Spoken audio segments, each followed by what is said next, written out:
Welcome to UCLA Extension Department of Business, Management, and Legal Programs video lecture series on entrepreneurship, new venture formation, and strategic business plan development. The video that you're about to watch gives instructions on how to identify and document your market opportunities. Basically, an outline on your projected profit centers for your organization, or we could say revenue accounts.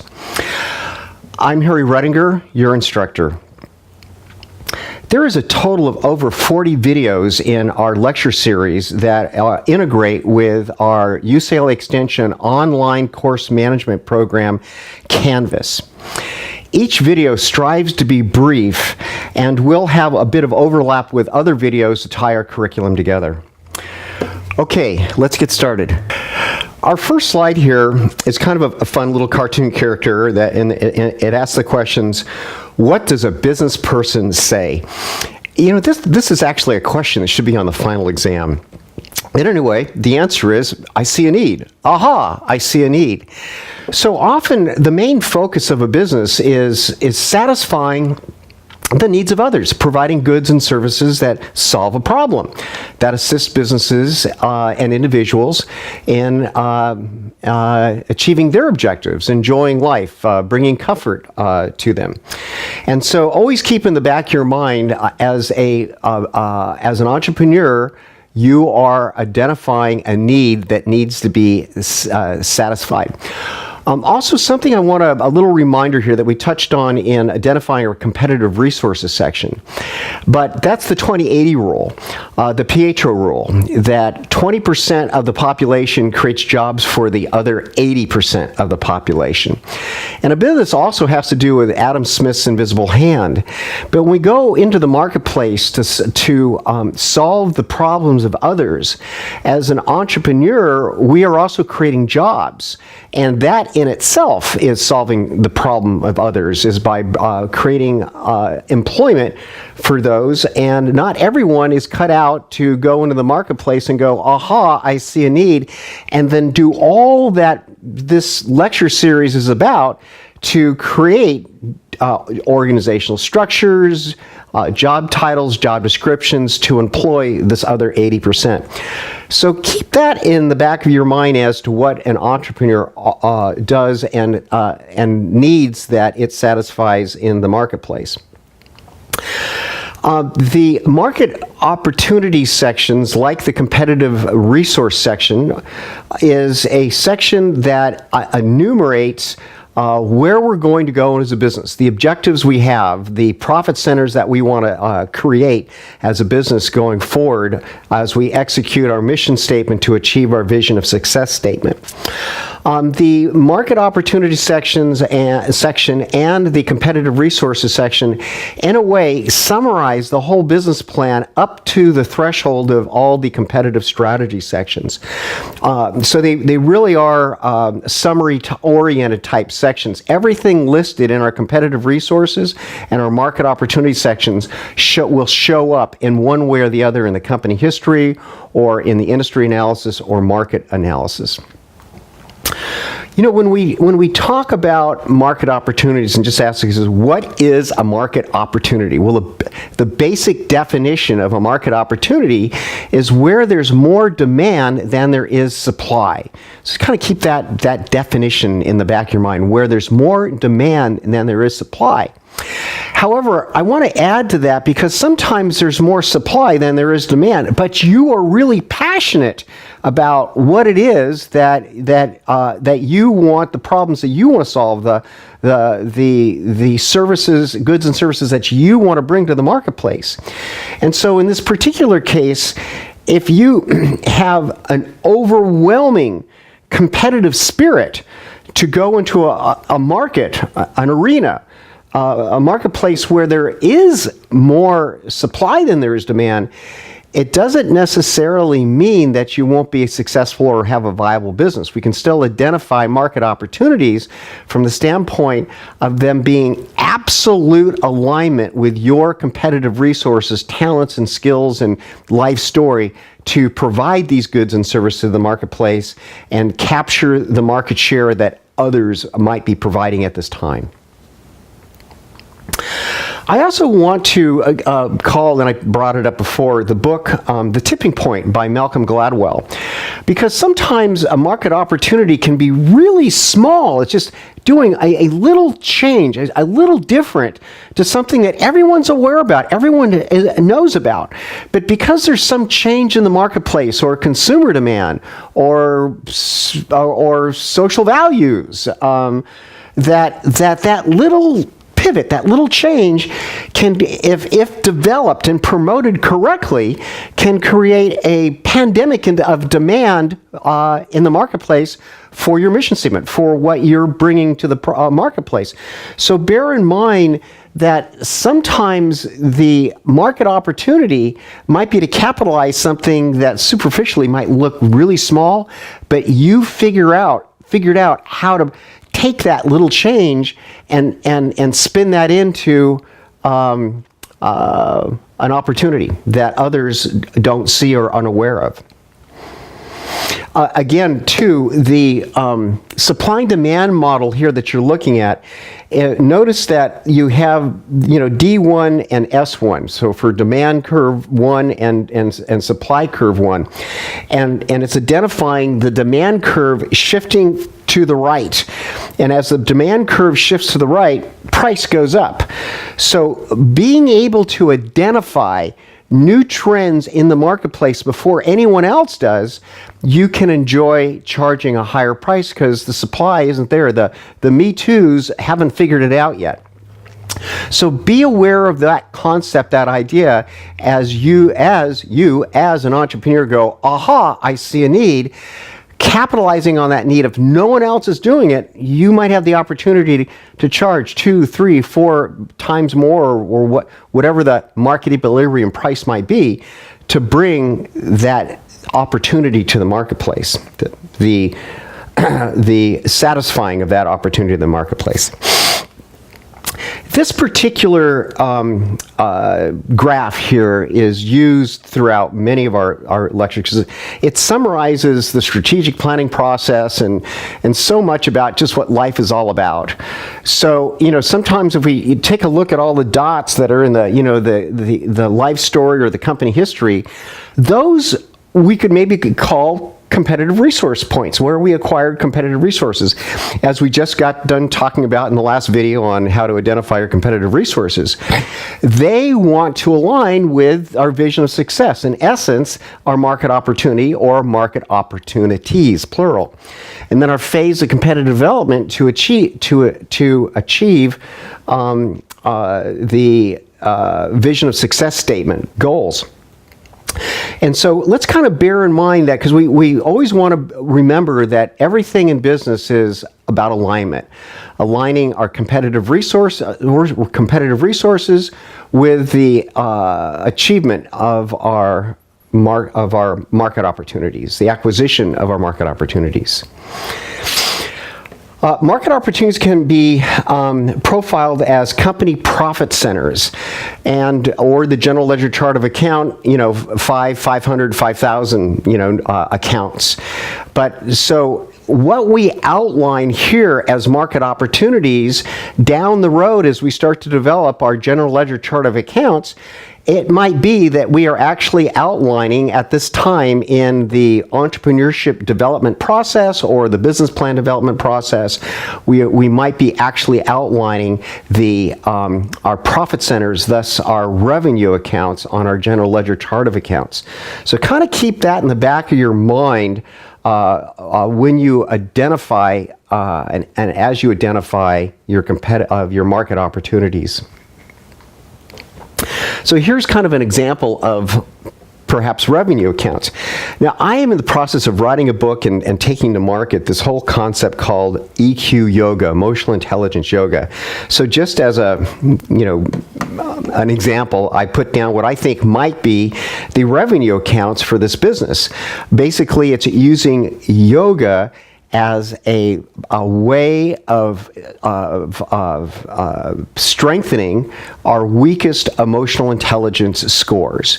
So if someone takes the emotional intelligence instrument and realizes there are 3 of the lowest emotional intelligence scales out of 15 and how to strengthen those, in the book EQ Yoga, it brands yoga positions with emotional intelligence scales. No one's doing anything on this line, so I hope to be successful in bringing this book and concept to market. So from that standpoint, teaching yoga classes that educate people on emotional intelligence yoga, so that would be revenue account 410. Assessments, the emotional intelligence assessment account, revenue account, or market opportunity category called assessment revenue, book sales, consulting revenue, and conference revenue. So that's just an example of potential profit centers relevant to what I'm doing with the development and publishing of this book called Emotional Intelligence Yoga.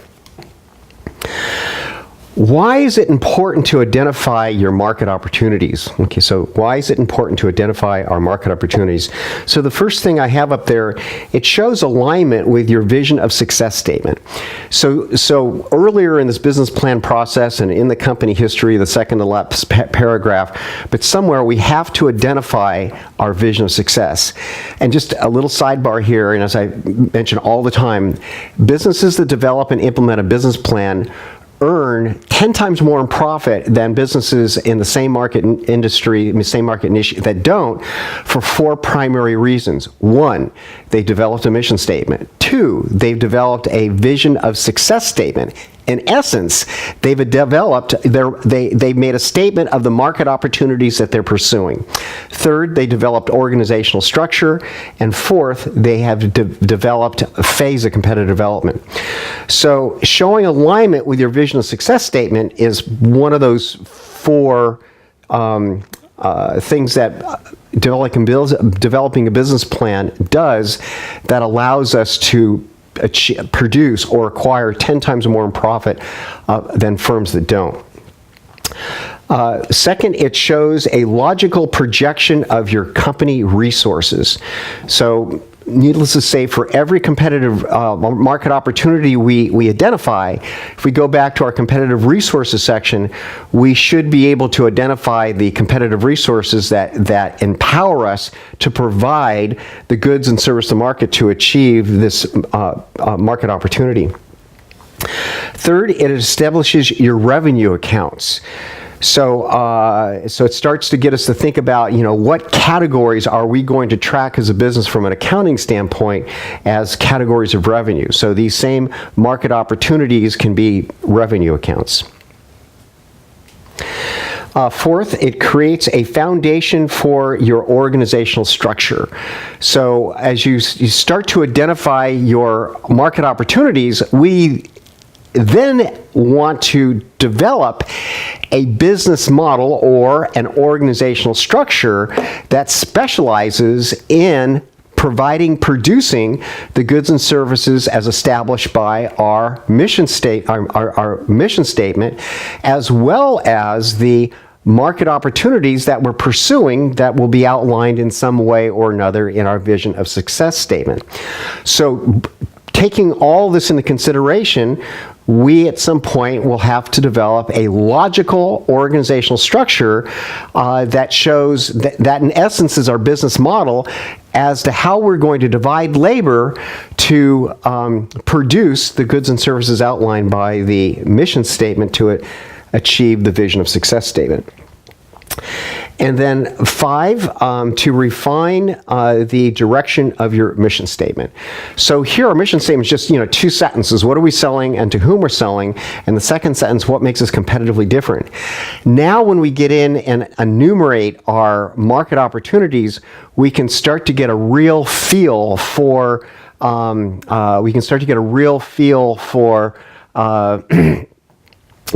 how we're executing the mission statement in terms of the revenue accounts that we're going to be pursuing. So I have an example market opportunity section here, and again, relevant to my EQ Yoga book business that I'm working on here. So there's no books published on emotional intelligence yoga. So that's my, clear, obvious market opportunity. There's nothing on that in the marketplace right now. Second, there's over 20.4 million practitioners of yoga in the U.S. and 40 million who want to start practicing yoga. So thus and therefore, if I can capture just 1% of that market and sell a book from anywhere from $24 to $34, depending on, what's the right market, price point for it, that can equate into, a pretty successful venture if I can capture any percent in terms of a target market there. And if someone's a practitioner of yoga and I write a book on emotional yoga, there's a high probability there's a lot of people who are going to get it just because they would want to have a book like that in their library. No yoga studios that specialize in EQ yoga.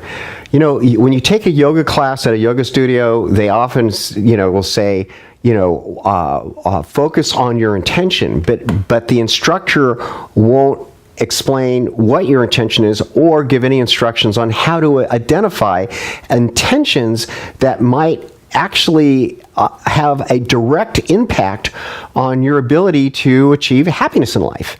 And so we know that the higher your emotional intelligence score, the more likely you are to be successful, as well as the more likely you are to be happy in life. And so there's no studios that are practicing this at the moment, and thus that would be a market opportunity. Fourth, EQ yoga will drive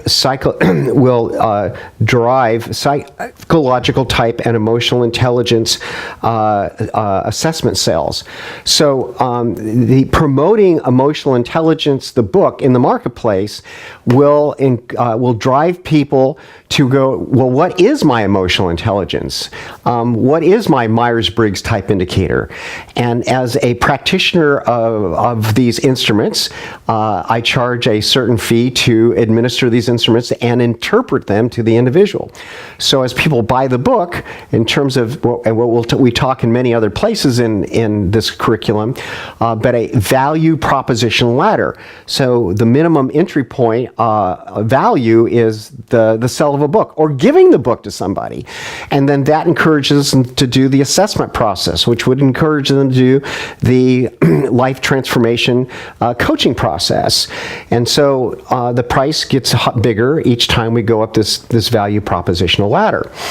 So the EQ yoga will drive psychological type and emotional intelligence assessment sales. Next is EQ yoga can be used to treat those suffering from drug and alcohol addiction, childhood trauma, obesity, poor health, and those struggling with poor social life. These are all potential vertical market niches. And so EQ yoga it's all about life transformation. And so the book has chapters for each of those vertical markets. And each of those vertical markets can eventually and possibly turn into additional revenue accounts or profit centers. Again, just to kind of summarize here, the objective here in identifying market opportunities is showing where there's more demand than there is supply, and that you, based on your competitive resources, are well qualified to satisfy that demand above and beyond what your competitors are doing. And also the importance of looking for the little itty-bitty changes that can lead in changes in the marketplace market demand that can lead to pandemics in demand or increased demand for what it is that you're selling to the market. And to that note, that concludes our little talk on how to develop your vision. I wanted to touch on a few more things here relevant to in our strategy section. In our strategy section, there's a video on how to develop your vision of success strategy, and so your competitive resources align with your market opportunities, which therefore become profit centers.